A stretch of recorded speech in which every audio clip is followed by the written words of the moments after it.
welcome to Tiny Table Talk for The Challenge Season 38, Ride or Dies Episode 2. Now we have a lot to cover in this Tiny Table Talk, so let's start off by talking about...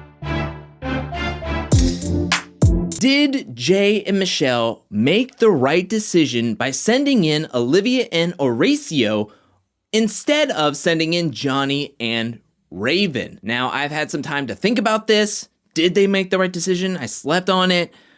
At first, I thought they made the wrong decision.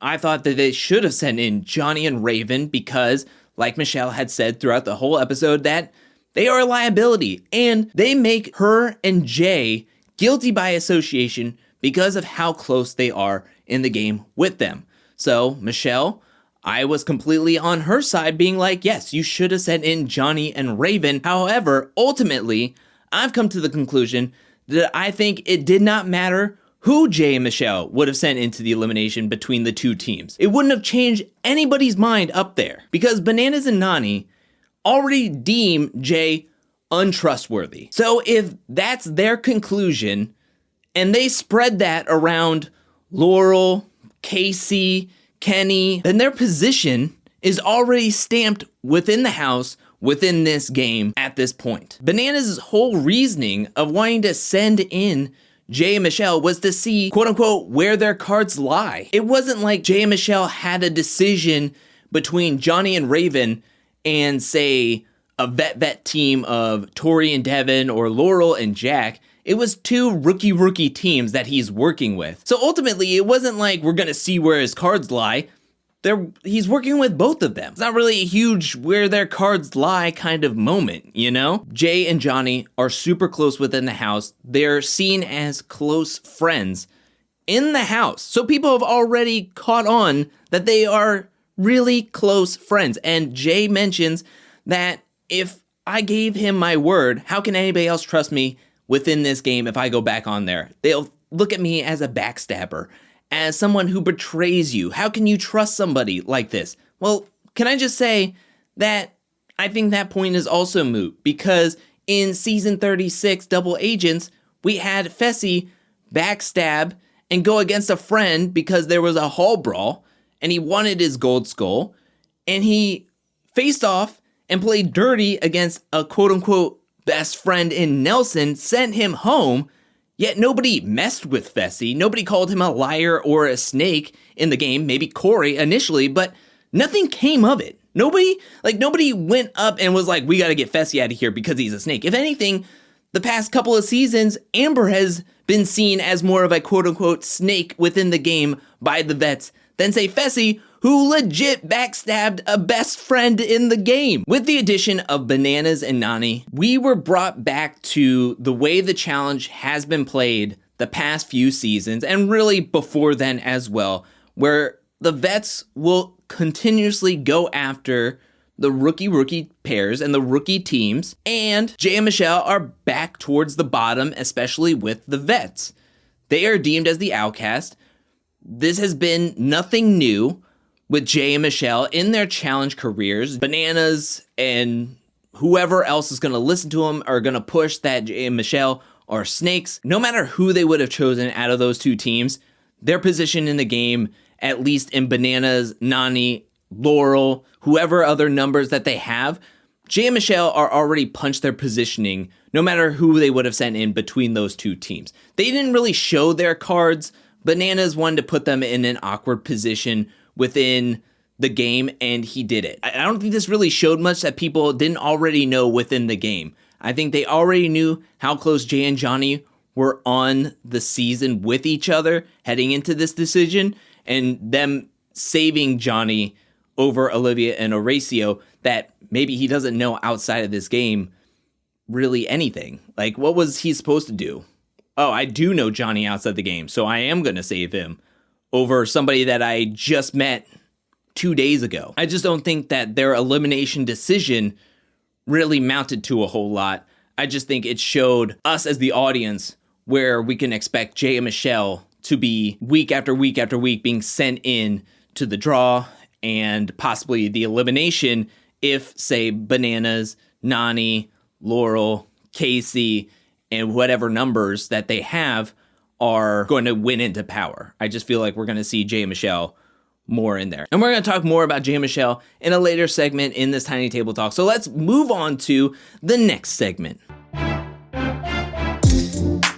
With this week's daily challenge called Balancing Act, we got to see a ton of wipeouts, and I thought it would be a fun idea to go over what I deem the top 3 wipeouts from this week's daily challenge. Now, just to have an honorable mention, Nelson would have been number 1 if he would have wiped out. The way he did a cannonball off the pier into the water, then once he got onto the shipping container, was hyping up the crowd, jumping onto the platform where he almost did like a 360 or a 180 trying to grab onto that rope before he fell in. If he would have fell in, I would have gave him the number 1 spot because of the hyping up the crowd and the showmanship. And then if he would have fell right into the water, easy number 1, but he's an honorable mention. Starting at number 3, we have a tie where I have Tommy jumping, pretty much missing the rope as it slips through his hands. Was pretty funny to see, but I have to also put on this list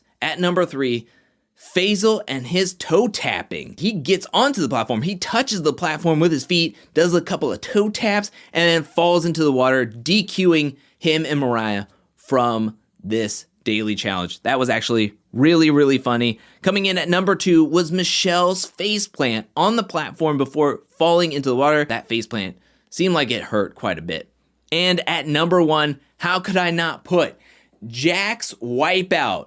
Just flipping and falls into the water, and Laurel's just like, dang it. But I just wanted to do like a little top 3 sports center type of segment with the wipeouts. Had a little fun in there after talking about the gameplay. And now let's move on to... Let's start off with the team that I think is having a big trajectory, riding high after this episode, and that is Olivia and Horacio. I think that they are establishing themselves as a team to watch out for, being one of only 4 teams to finish and complete this week's daily challenge and balancing act. And then they win this week's elimination, getting their first elimination win together. Now, granted, they had the house helping them the whole time. I would love to see them, what they can do in elimination when they have to only rely on each other. Even Bananas and Nany say that they like them, Olivia and Horacio. That's a big thumbs up. But because they were thrown into this week's elimination, I have a feeling that because they're a rookie team, they are seen as really, really strong. And they were sent in once. We could be seeing them being sent in over and over and over again. So they're going to have to put on an incredible winning streak. They're going to have to win some daily challenges to stay safe. But I think that after this episode, they're riding high. They're looking really strong, and I think that they are deemed as a team to look out for. Now, a team that I think is dying, or possibly a dead team walking. Oh, how the tides have turned from the first week to this week, because I have to talk about Michele and Jay. I hate to say it, but with the addition of Bananas and Nany, and they send Jay and Michele directly into an elimination, it's just spelling bad news. Now Michele is trying to work with the vets. Jay is trying to work with the rookies, and a team divided against itself cannot stand, as we saw that Michele and Jay were butting heads with each other. They're like both reading the manuals, but they're on different pages, they're on different steps. I think that this team has more friction, and it's been accelerated because of the addition of Bananas and Nany, and now Jordan and Anissa are going to be coming into the game, and at some other point we're going to have Darrell and Veronica, and that is just bulking up the numbers on Bananas and Nany's side. And not just the addition of Bananas and Nany coming into the game, but Casey coming into the game as well to be an instant number for Nany and Bananas, and Nam leaving when Nam and Jay were so close with each other at one point on the challenge. I mean, when it rains, it pours for Jay and Michele. And I'm worried. I'm putting the alarm. I'm sounding the alarm. Code red for Jay and Michele after this episode. I mean, how quickly the tides have turned, but to me, it's not looking good. Now let's read some comments from my Thursday's review and recap. And the first comment comes from Corey, not Corey. The way I immediately groaned when Casey and Kenny shuffled out of those damn bushes. Poor Nam can't catch a break. I agree. I feel really bad for Nam. And then Casey and Kenny show up to complete the daily challenge at least, and then give us 3 confessionals, and then fall back into obscurity and irrelevancy for this episode. I'm sure they'll get more confessionals as the season goes on, but for their first official episode back, it was rather blasé. The next comment comes from Lily, who says, "Poor Nam, I still hope he comes back with a little more luck. Really enjoyed how excited TJ was over Horacio and Olivia at the daily. They did so good, although I really like Horacio and Olivia. Hope they will go far in the game. I don't like the elimination like this. It's unfair. Excited for Tori and Jordan drama." Yeah, they killed that daily challenge and being the first ones up. They were the first ones up. They showed how it's done to everybody. It was harder to execute than what people had originally thought. And yeah, TJ was so excited. This guy came to play. I mean, he said it 2 or 3 times in a row. He's just like, this guy came to play. Now this guy came to play. My Lost Wig production says MTV doing a little piece on Tori's mental health just to bring Jordan in is very strange. Clock that as well. I was like, man, they're really diving into this breakup, how traumatic it was, the help that she needed to go get. I'm super happy, personally, that she went and got help. She sought out for help and she's feeling much better. All to just throw Jordan into the game, into the mix, and really do a number on her. Not only her game, but the stress levels. I mean, the challenge is already stressful enough. And then to throw an X, as well as it's going to do on him as well, I'm sure of. Daniel S. comes in with a comment saying, "Am I the only one that feels like Nany was in the wrong? She asked him if he wanted to go in, and he said in a calm voice, do whatever feels best for you. If you never had intentions on putting Turbo in as a quote-unquote friend, and your friend never told you he wanted to go in, why would that even be a question? Then he attempts to walk away a lot, and she insists on having the argument, I don't know." Look, I 100% agree with you. I think there was a lot of push from the house to put in Turbo to the point where then Nany is, I think, looking for permission. I said that in my Thursday's review and recap, and I think it's 100% true. I think Nany is looking for Turbo's permission to send him into an elimination so that way, 1, there's not really blood on their hands. Bananas is probably pushing for Turbo to go in, which he did say in the deliberation, so she just doesn't want Turbo's pushback on her. But yeah, I completely agree. Next up, we have a comment from AngelBlade13 saying, "Turbo, I'll see you all in the elimination." Technically, he did. If I was handing out gold stars, I would give out the gold star to this comment right here. Absolutely incredible. Belief is a Ghost comes in saying, "Damn, robbed of seeing Turbo and Jordan together. Lame. Thanks for the recap. No problem. I'm glad you liked the recap, but I completely agree." Think about this. What if Tori and Devin would have gone home week 1, and then week 2, Turbo was eliminated, and then Jordan is coming in? How disappointing of a twist that would have been. Luckily, that's not the case. Gregory comes in with a comment saying, "I think the reason I haven't loved these past few seasons is because all the vets team up and they don't have any vet rivalries. Johnny and Devin hated each other, and for Devin to be cool with him after the things Johnny said about his dad just shows they really don't care and just want a vacation." Now, I will say what you're referring to is back in season 32, Final Reckoning.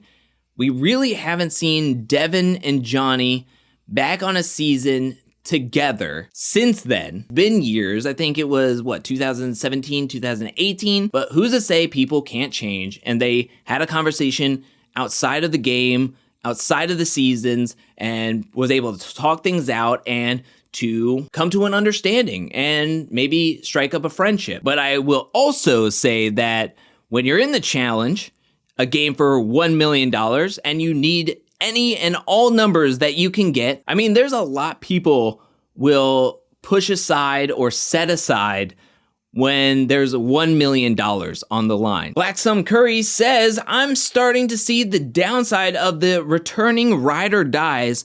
They're all vets. So if a vet is taken out every week, They just send reinforcements, and if no vet is taken out, the game becomes oversaturated with vets. The vets that are coming in are the old school rookies go first people too. So this season may get stale. Hopefully Laurel or Devin or maybe even Jordan can shake things up.